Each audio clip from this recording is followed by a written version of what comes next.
días a todos. ¿Habéis podido dormir bien, descansar bien? Sí.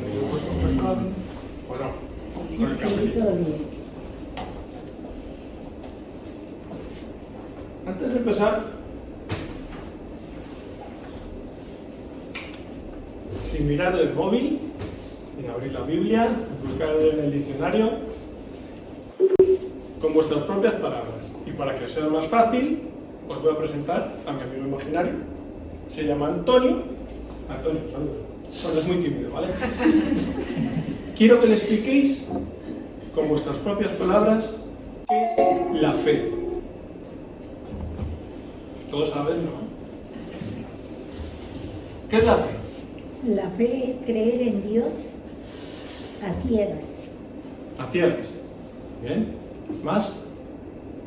Es una convicción de algo que no se ve. Bien. Primero es tener conocimiento de Dios y tener confianza en ese Dios. Que estoy convencido que es el Dios del universo, el creador del universo. ¿Alguien más? Vamos, que en resumidas cuentas, podríamos decir que fe llega a ser como confianza, ¿no? Confianza en algo o en alguien. En algo podría ser el dinero. Vale, no es un billete de 500 original, tampoco se puede imprimir, rozaríamos la ilegalidad, pero para explicarlo de esta manera me vale. ¿Cuántas personas conocéis que ponen su confianza en el dinero? Muchas, ¿no? Prácticamente todo. Prácticamente, exacto, todo el mundo. ¿Querríais que ahora mismo se os diera un billete de 500? También todos. Todos, ¿no? ¿Quién le... Pero ¿qué pasa si el billete está así? También vale. Igual. Vestido Lo de seguiréis plancho siguiendo. sigue existiendo.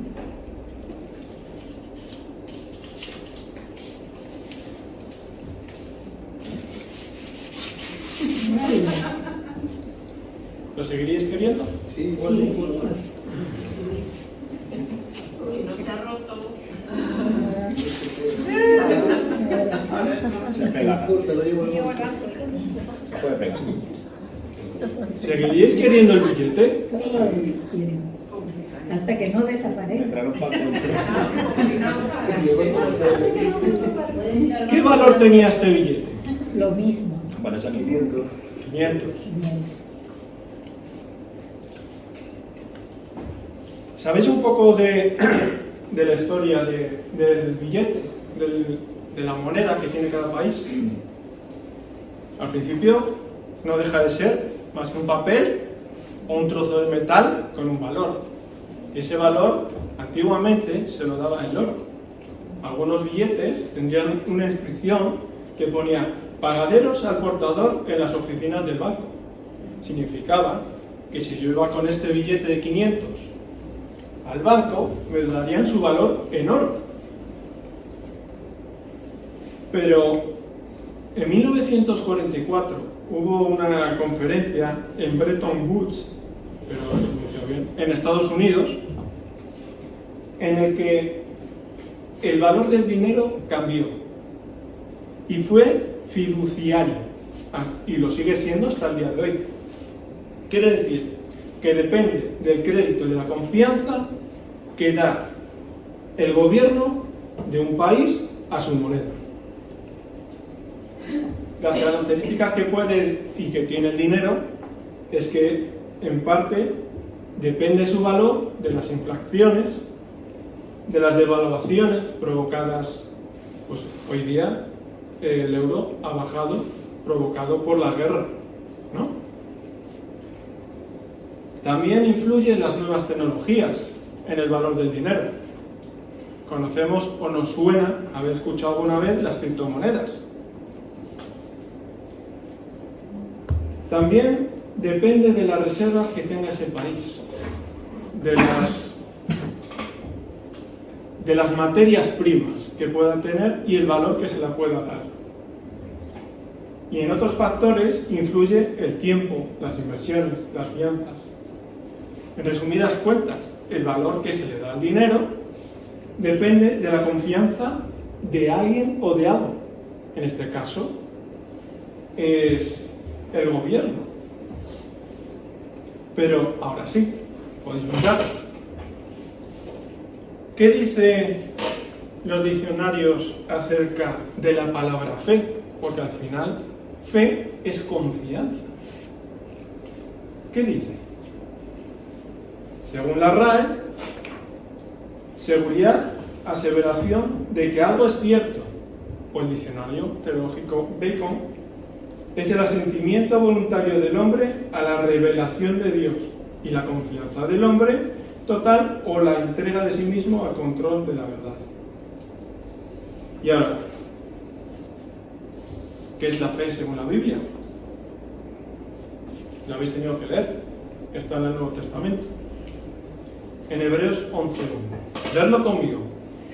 La fe es certeza de lo que se espera y la convicción de lo que no se ve. ¿Qué quiere decir esto?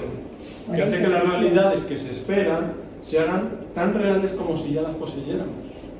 O dicho de otra manera, trae al futuro al presente, hace visible lo invisible. Pero si estudiamos un poquito más esta palabra fe, encontramos que en el Antiguo Testamento y en el Nuevo Testamento tiene una correlación. Hoy nos falta la profesora de hebreo, ¿verdad? Hoy no, podido. Uy, puedo explayarme mejor. En el Antiguo Testamento tenemos la palabra emuná, y la abreviatura sería esta. Pero la más usada es amán, y se traduce frecuentemente como creer, como amor, fidelidad, firmeza, fidelidad. Y la palabra del Nuevo Testamento es pistis, que viene a ser credibilidad, convicción, confianza en Cristo para salvación. Se usa esta palabra también para fe, fidelidad, fiel. Así que la palabra hebrea, por resumirlo y tenerlo más claro, significa estar firme, ser estable y digno de confianza. Así tenemos dos ejemplos, os voy a poner dos ejemplos en el Antiguo Testamento. En Génesis 15:6 dice: Abraham creyó a Jehová y le fue contado por justicia. Aquí tenemos la palabra amán. Y en Habacuc 2:4: He aquí que aquel cuya alma no es recta se enorgullece, mas el justo por su fe vivirá. Volvemos a tener la misma palabra. Y en el Nuevo Testamento, la palabra pistis significa creencia firme, persuasión o convicción basada en lo que se escucha. Dos ejemplos más. Jesús hablando queda reflejado en Juan capítulo 6, versículo 29.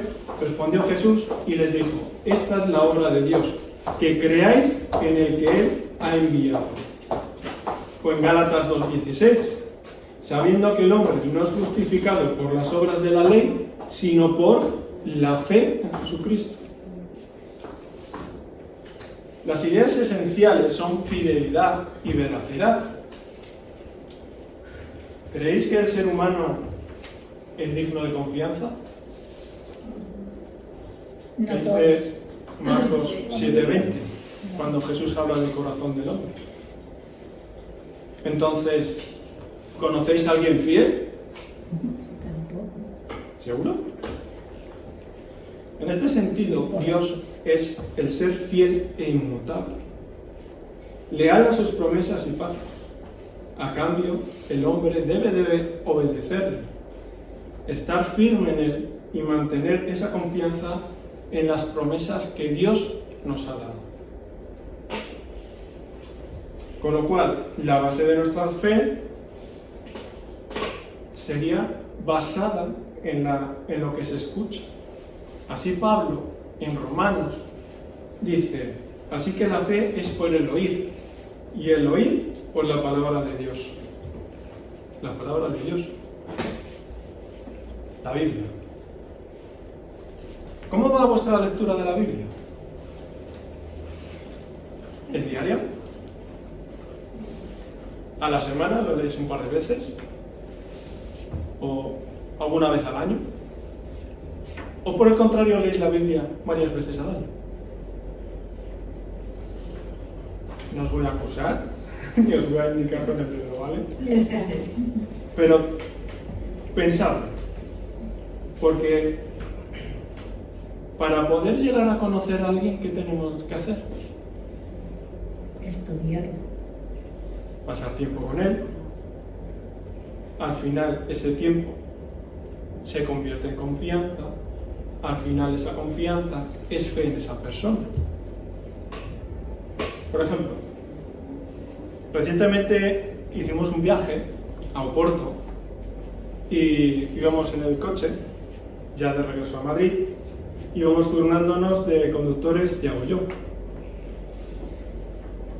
Iba conduciendo Tiago y me dice, ha saltado la reserva. Y digo, tú tranquilo, dale, que todavía nos queda un tiempo y nos da para llegar a la gasolinera. Claro, Tiago empieza a tener sudores fríos. Y dice, eso significa que conoces muy bien el coche. Digo, claro, para llegar a conocer mi coche, he tenido que pasar tiempo con él. Con lo cual, tengo confianza, si no falla mecánicamente, en que cierto tiempo de depósito, o sea, la capacidad que le queda al depósito, me daría para hacer X kilómetros.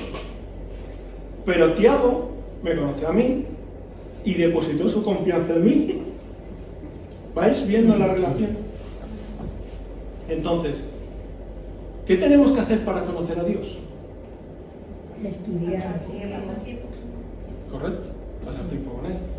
¿Y cómo pasamos tiempo con Él? Leyendo, Estudiando la Biblia. escuchando, orando.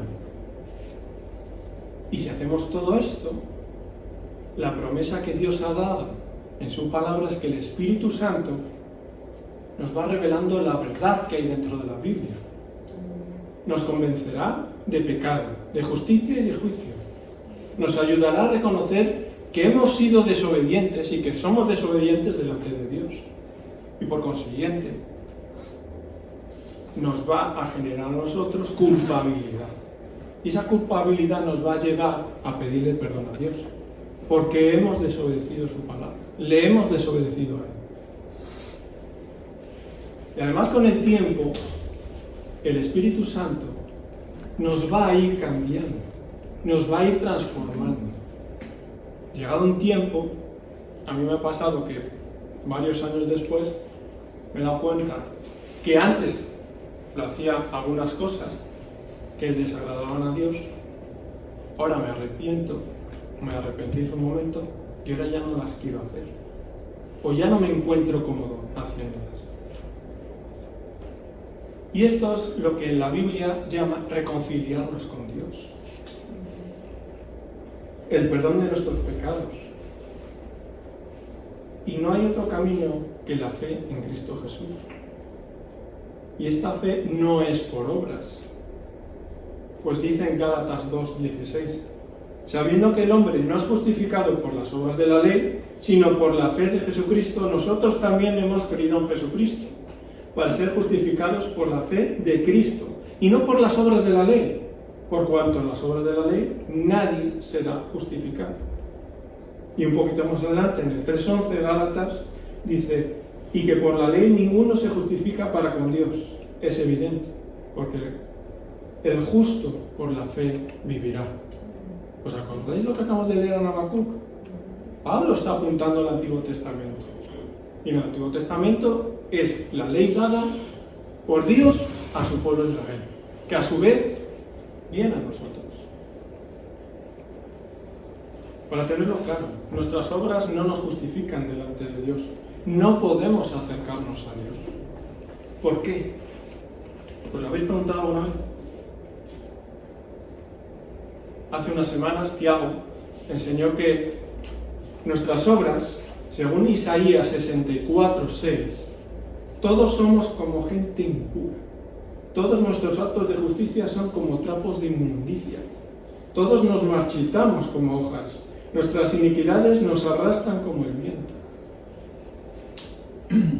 Sin embargo, hay muchos que piensan que donando cierta cantidad de dinero a las ONGs se convierten en mejores personas. O reunirnos cada domingo ya les hace salvos. O hacer buenas obras. O hacer un par de horitas buenas al día. ¿Realmente creéis que eso nos acerca a Dios? ¿Qué nos acerca a Dios? Jesús. Y para poder reconciliarnos con Dios, ¿qué nos ha regalado Dios? Su gracia. Efesios 2, del 8 al 9. Porque por gracia sois salvos por medio de la fe. Y esto no de vosotros, pues es don de Dios. Nos regala su perdón. Con lo cual, para acercarnos a Dios, necesitamos fe. ¿En quién? En Jesucristo. Correcto. Entonces, ¿qué es la fe en Jesucristo? La fe en Jesucristo es reconocer la verdad en todo lo que Dios ha revelado en su palabra, confiando en Él, y también recibirlo y descansar solamente en Él para la salvación que se nos ofrece en el Evangelio. O en otras palabras, según John Yates, dice, significa seguro, también significa sanar, significa perdonado, significa adoptado, haber sido hecho pleno. Es una gran palabra. Significa que somos restaurados en nuestra relación con Dios.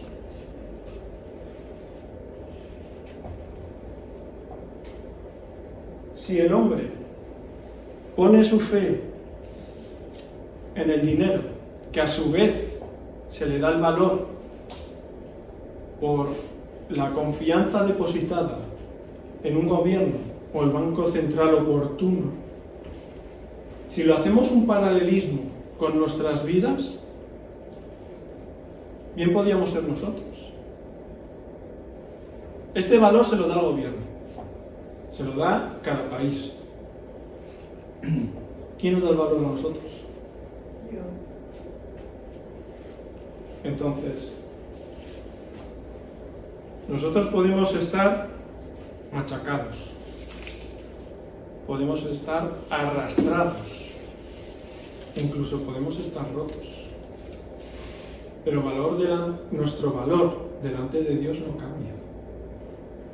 Si, haciendo el paralelismo entre el billete y nosotros, o el dinero y nosotros, el valor se basa en la confianza de los gobiernos, nuestro valor en la fe en Cristo. El valor del dinero es fiduciario, fluctúa, varía. Nuestro valor es seguro con la fe. Si se rompe, hay que restituirlo. Y no sé si os ha pasado alguna vez de que os habéis encontrado un billete con cero, porque alguien se lo ha roto. Pues que sepáis que deberíamos de ir al banco, entregarlo, rellenar el formulario, en el banco recogerlo y cambiarlo. Pero es mucho lío, y mucho lo de los bancos, ya os digo yo, que ponen un montón de pegas. Dicen, esto tira para adelante. Pero si nosotros nos rompemos, Cristo nos restaura. Si se pierde o se olvida, el dinero desaparece. Pero si nosotros nos perdemos, Cristo va a buscarnos. Si está desgastado o muy usado, hay que cambiarlo. Si nosotros estamos desgastados, usados, pisoteados, Cristo nos renueva. El dinero divide, rompe familias y amistades. Muchos conocemos, ¿no?, de cuántas familias han roto por las herencias. Pero sin embargo, la fe en Cristo restaura familias, restaura amistades. Para Dios tenemos un valor tan alto que ha dado su activo más importante, a su Hijo. Y el precio más alto que podía pagar, su vida, su sangre. Así, de esta manera, si nosotros depositamos nuestra fe y tenemos fe en Cristo, en cierto sentido, nosotros hemos pagado por nuestros pecados en la cruz. Gálatas 2:20. Con Cristo estoy juntamente crucificado, y ya no vivo yo, mas vive Cristo en mí. Y lo que ahora vivo en la carne, lo vivo en la fe del Hijo de Dios, el cual me amó y se entregó a sí mismo por mí.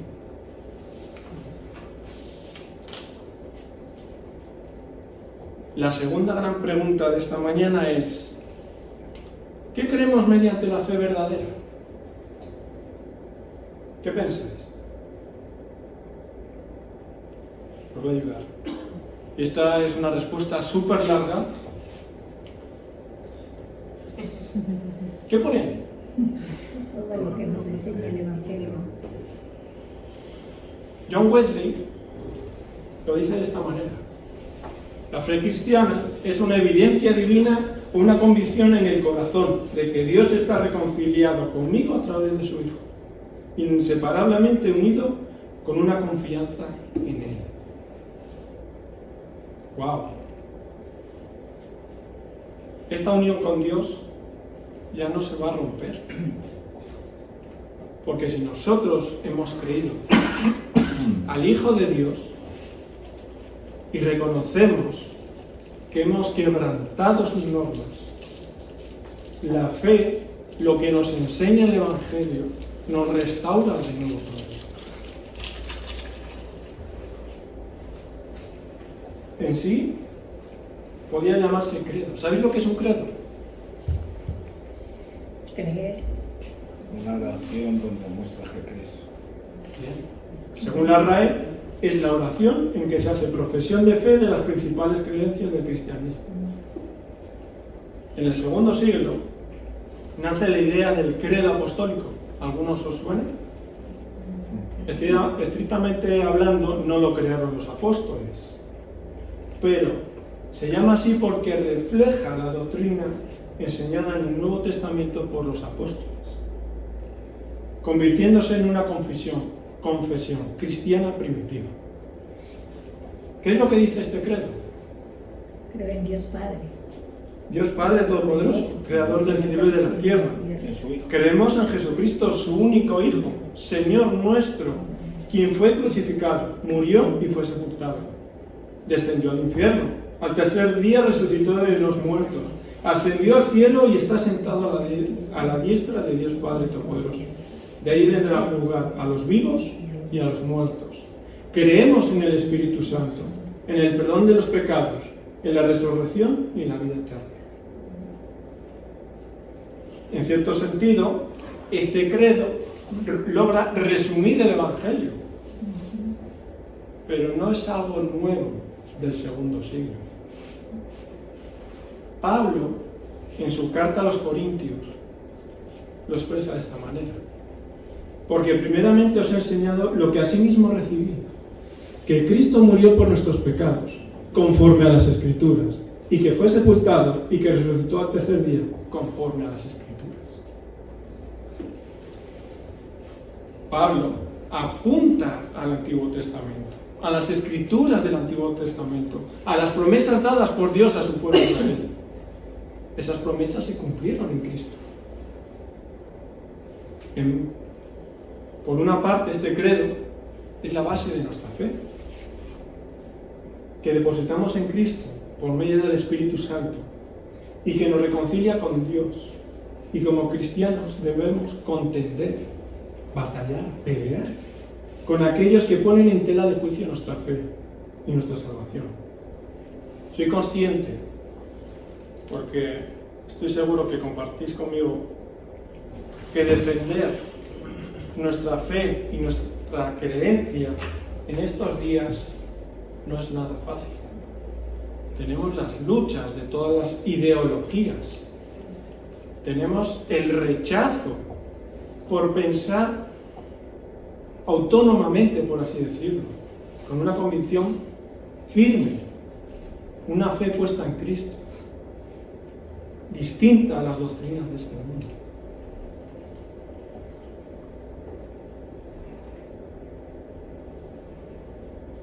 Pero tampoco es algo nuevo nuestro. También nuestros padres, en la fe, los primeros cristianos, Judas, en su libro, en el versículo 3, lo dice: amados, por la gran solicitud que tenía de escribiros acerca de nuestra común salvación, me ha sido necesario escribiros exhortándoos que contendáis ardientemente por la fe que ha sido una vez dada a los santos. Ellos tenían estas luchas y tenían la obligación moral de defenderlo. ¿Pensáis que nosotros no? Nosotros tenemos la obligación de seguir haciendo. Podemos comenzar en nuestra casa, con nuestra mujer, con nuestro marido, con nuestros hijos, con nuestros hermanos, con los amigos. Tenemos que contender, defender que esta es la verdad a todos los ataques que recibamos. La siguiente gran pregunta de esta mañana: si hemos sido redimidos, rescatados de la muerte eterna, solo por gracia, por medio de la fe, ¿de dónde proviene esa fe?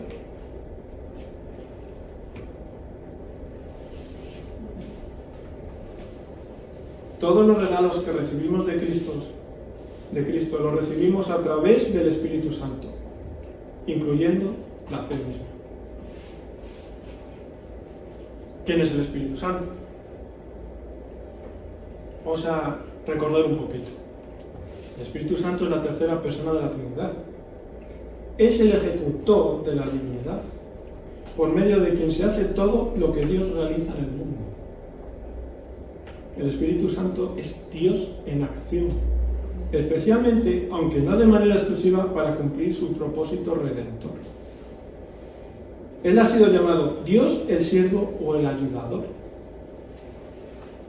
Es un concepto, este de Dios siervo o ayudador, que concuerda con las enseñanzas de Jesús en la palabra que se usa en griego, parakletos.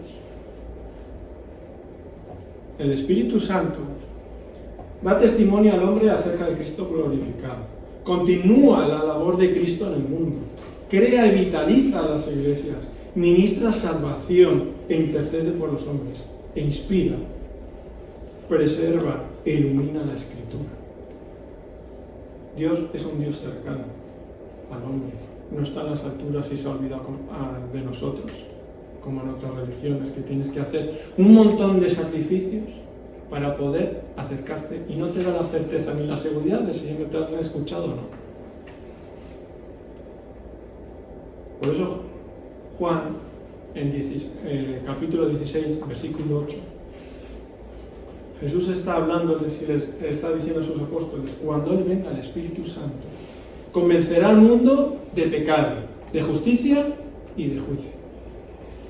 Y en Efesios 1:2, el Espíritu Santo os dio vida a vosotros cuando estabais muertos en vuestros delitos y pecados, en los cuales anduvisteis en otro tiempo, siguiendo la corriente de este mundo, conforme al príncipe de la potestad del aire, el espíritu que ahora opera en los hijos de desobediencia. Y esta palabra muerte no significa una muerte física, sino que en la Biblia significa separación de Dios, una separación eterna. ¿Pero qué ocurre cuando Dios muestra su amor? Que tiene misericordia de nosotros. Tito, capítulo 3, versículos del 4 al 6. Pero cuando se manifestó la bondad de Dios nuestro Salvador y su amor para con los hombres, nos salvó, no por obras de justicia que nosotros hubiéramos hecho, sino por su misericordia, por el lavamiento de la regeneración y por la renovación en el Espíritu Santo, el cual derramó en nosotros abundantemente por Jesucristo nuestro Salvador, para que, justificados por su gracia, viniésemos a ser herederos conforme a la esperanza de la vida eterna. Entonces, ¿qué hizo Dios por nosotros? Derramó su Su sangre. misericordia.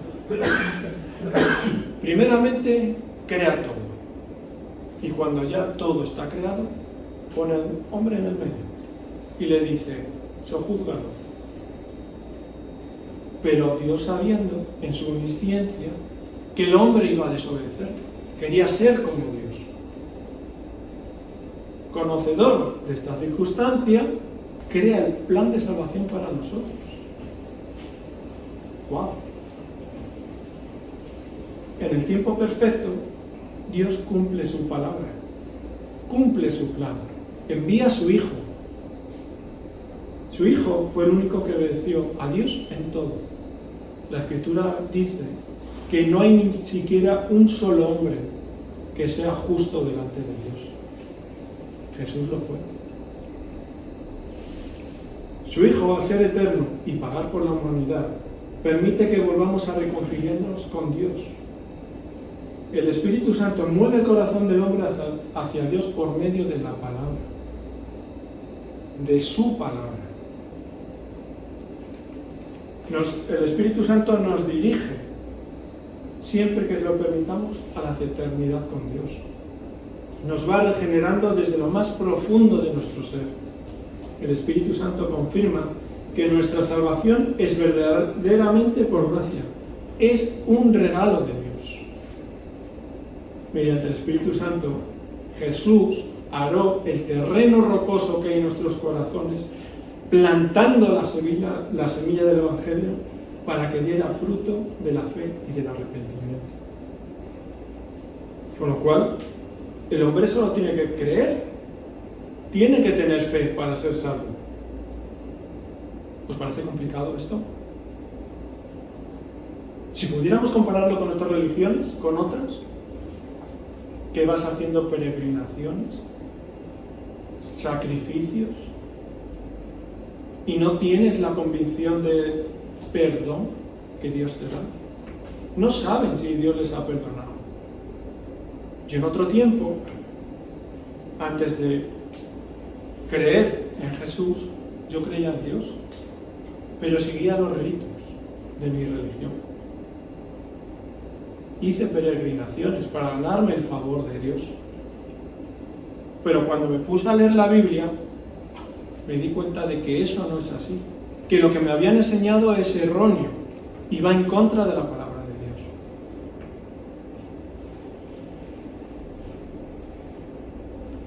Francis dice que la cristiandad es la religión más fácil del mundo, porque es la única religión en la que Dios Padre, Dios Hijo y Dios Espíritu Santo lo hacen todo. No hacemos nada para nuestra salvación porque Cristo ya lo hizo. Dios lo ha hecho todo. Él nos ha creado y ha enviado su Hijo. Su Hijo murió y debido a que el Hijo es infinito, cargó con toda nuestra culpa. Más fácil que esto no hay. ¿Es complicado? Vuelvo a repetir la pregunta. Lo complicado es creer. Y la fe, hay un autor desconocido que escribió: la fe poderosa, la promesa contempla, y solo a Dios mira, se ríe de las imposibilidades y grita: así será.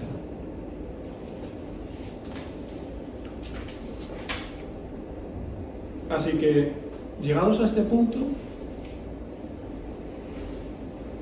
¿qué es la fe? La certeza de lo que se espera, la convicción de lo que no se ve. La fe es por el oír, y el oír por la palabra de Dios. La fe no está basada en fluctuaciones, o en confianza de personas, o en gobiernos, o en dinero.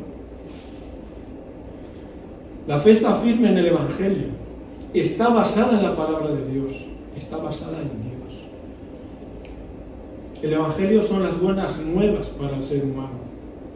El Evangelio es Dios hecho hombre para nuestra restauración con Él. Se puede resumir el Evangelio en un credo. Y una vez más lo vamos a leer, o más bien os lo voy a decir. Creemos en Dios Padre, Todopoderoso, Creador del cielo y de la tierra. Creemos en Jesucristo, su único Hijo, Señor nuestro, quien fue crucificado y murió por nuestros pecados, descendió al infierno y el tercer día resucitó de entre los muertos, ascendió al cielo y está sentado a la derecha de Dios Padre Todopoderoso. De ahí vendrá a juzgar a los vivos y a los muertos. Creemos también en el Espíritu Santo, en el perdón de los pecados, en la resurrección y en la vida eterna. El ser humano no tiene que hacer nada para ganar su salvación. Repito, no es por obras. Solo tiene que creer. Solo tiene que tener fe. Así que, ¿en qué tienes fe? Os dejo estas preguntas para pensar durante esta semana. Y el jueves, si queréis, las vamos a ir dando respuesta. ¿En qué tienes fe? ¿En qué basas tu fe? ¿Crees que eres merecedor de la salvación por tus méritos? ¿Por tus obras? ¿Qué has hecho para merecer la salvación? Ahora que conoces la profesión de fe, el credo apostólico, ¿lo has dicho alguna vez en voz alta? ¿Lo has creído de todo corazón?